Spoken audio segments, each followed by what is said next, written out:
Tata Tiago key, and the battery is a bit flat. How do I know? Because when you press the button, the light flashes 4 or 5 times after that.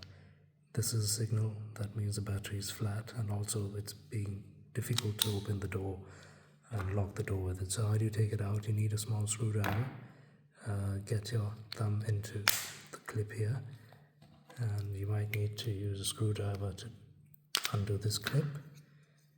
So you've got this battery in CR-2032. I bought the same one. This one costs 50 rupees at the market.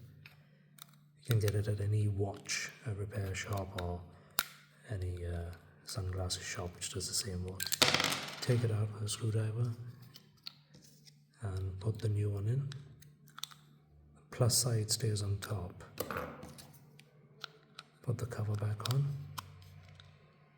Just clips in easily. And when you press it, that means it's done. It's not going 5 times, it's just a single dot.